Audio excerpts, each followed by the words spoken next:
Well, the simple part that most people don't understand is that every thought we think and every word we speak is creating our future. It's as though our thoughts go out into the universe and are accepted and brought back to us as experience. Now that is a very simple thing, but most people don't get it. They don't understand it. They've never heard it before and they think it's ridiculous.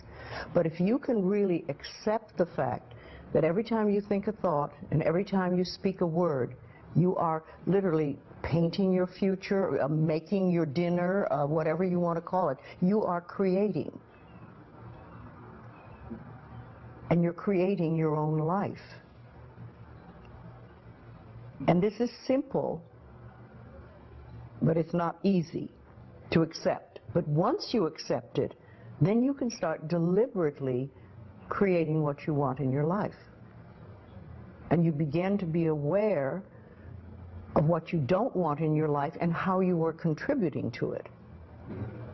Now, I think this has been around forever, but for some reason in the last 20 years, the universe has wanted this to go out among all the people, or all the people that are ready for it. See, most of us just think, and we don't pay any attention to what we're thinking. We're just doing it. But that's something you need to train yourself to do, to begin to train yourself to be aware of what you're thinking. And one of the ways to do that is to periodically say to yourself, what am I thinking? Would I like this thought to create my life? Would I like to have the experience that this thought could bring to me? Now, it takes a while to do that, but even if we could begin on the smallest level to be aware of our thinking, we can start to make changes. To begin with, you start by doing what we call doing affirmations, and that is making positive statements about your life that are positive, and you do them deliberately. You might do them in the morning, you might do them at noon, you might do them at night, you might do them, twice a day or whatever. But you do this and you let this become a habit, and as you start to do them, things will begin to change, maybe on a very small level. I call it getting the green lights in the parking places. I mean, they're not huge things in your life, but it can be very nice when you get 3 green lights in a row, and you're in a hurry. Doing an affirmation is either writing it down, writing it on the wall or the mirror, or using just saying it. What I like people to do is to stand in front of a mirror and do their affirmations. Because there's something very powerful about looking in your own eyes and accepting yourself, or noticing that you reject yourself when you're saying something positive about yourself. So that would be a very beginning way to start. Say in the morning, you get up in the morning, you go to the mirror, and this is a big one, and it's hard for lots of people. But you look in the mirror and say, I love you. I really, really love you. And to begin with, that can be so hard for people because they think of all the things that they think are wrong with them. But if you can start your day saying that, it's very powerful. Remember, I'd like to think the universe is listening to everything you say and everything you think and saying, okay, you can get that. So then it starts to bring you in and bring things into you. And I know this sounds far-fetched, but it's amazing how it works. If you do a good general positive statement for yourself, the universe will figure out how to manifest that, how to bring that about in your life. So things could happen that you wouldn't expect at all, but they will happen. If you think of doing your positive affirmations is like planting a seed in the ground. It's not necessarily true at the moment, but it is something you want to have be true. So you put the seed in, and you plant a seed and you expect it to grow. Or you maybe plant 3 seeds just in case. You expect them to grow. And you don't wait 2 days and then dig in the earth and say, what's happening, what's happening? You expect that thing to grow because you know there's a law and a process. And the seed will grow if it is in the right soil and it has the right amount of moisture. Making it really a habit and doing it every day Doing something every morning when you wake up, that's a really good time. And another good time is when you go to sleep at night. And gratitude works a lot. Just being grateful for everything. The more, I always say the universe loves gratitude. The more you're grateful for what the good is in your life, the more good you get to be grateful about. Mm-hmm. And it's like, you know, if somebody gives you a present or gives me a present and I say, oh my God, I hate that color and it doesn't fit, and you know, that person will never give me another present. Mm-hmm. But if you say, oh, it's wonderful and thank you, I really adore it, it's great, that person is probably going to want to buy you a present every time they see something they think you would like. And it's like that with the universe. The universe loves gratitude.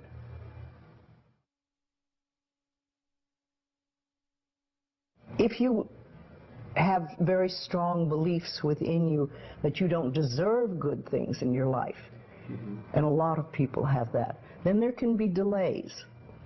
And sometimes people say, well, affirmations don't work. I've done them.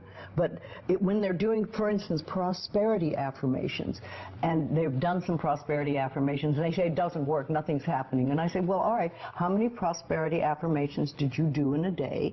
And they'll say 3, probably. And they say, all right, how many poverty affirmations did you do this day? And that could be 300, depending on where you're coming from and what is running through your mind. See, I have this, one of my thoughts about life is that only good lies before me. And I have been saying this for many years. So it doesn't really matter to me what happens in life, because I know it's going to be good. Well, there are lots of things you can do to help you become more conscious of what is going on. And because so many of our belief systems really are unconscious or subconscious, we're not aware of them. They're just things that were bred into us as we were children, is to take a little time to figure out what they are. And I always say a really good exercise is to take a big sheet of paper and write on top of it, say, what I think about men. And then another one, what I think about women, what do I think about money, what do I think about any subject you can think of. And just write all the things that come out of your thoughts. And whether they sound good or not, just write them down. And any one subject, if you just write them all down and then look at them and see how many are positive and how many are negative.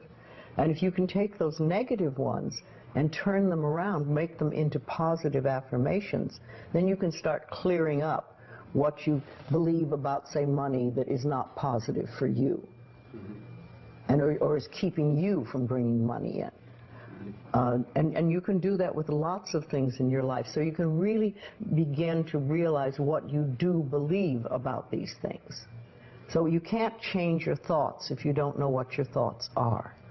There is a law of thinking, and we are beginning to learn about it. And it is like a computer. If you have this gorgeous computer put in front of you, and you don't know what to do with it, it's a piece of junk. But if you learn the language of the computer, miracles happen. And that is what the law of thinking is. When you learn how it works, miracles happen.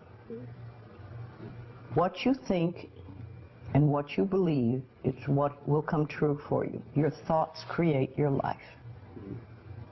It's that simple. And when we can get that, we can make enormous changes. Well, I think it really starts with realizing that you don't love yourself, that most people don't. Most people feel they're not good enough, that they haven't done it right, they won't do it right, they'll never be enough, and they're definitely not lovable. And when we come from that space, it's very hard to create things for ourselves that are really good. So in the early days when I worked with people, I used to fix this problem and fix that problem, and you'd have this, a health thing, and we'd work on that, and we'd work on this. And one day I discovered, much to my amazement, that if I would help people learn to love themselves, to really accept themselves as they are, we didn't have to work on problems, because it was almost like a miracle. Everything seemed to fall away. It's a hard one for people because we're we grow up believing that we're not good enough and nothing is right. I remember lots of times I would ask people, well, what is really wrong with you? What have you done that is so terrible that you're not acceptable to yourself? And I never, ever, ever got an answer that made any sense. You know, they might say something like, well, I'm too fat. Well, so, you know, but when you talk about loving yourself, a lot of people think that that's vanity. But it isn't really. It has nothing to do with that. That is narcissistic. But to really care for you and to acknowledge that you are an important being. It's almost like in the Bible they would say, you recognize that you are a child of God, that therefore you are perfect.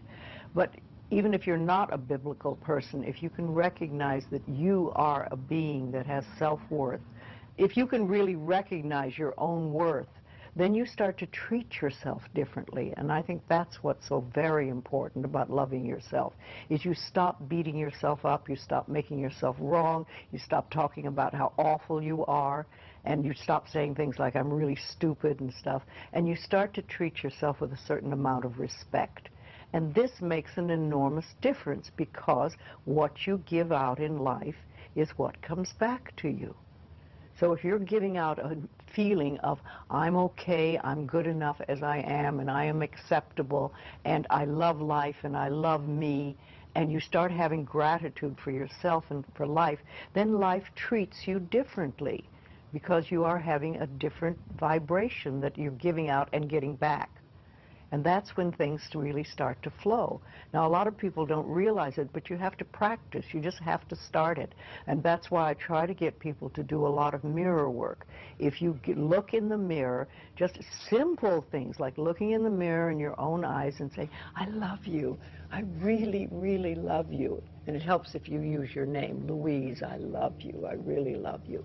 It gets to that little child inside that has been rejected for so long, and it breaks open sort of a dam or a door or whatever you want to call it, and it's like little miracles start to happen.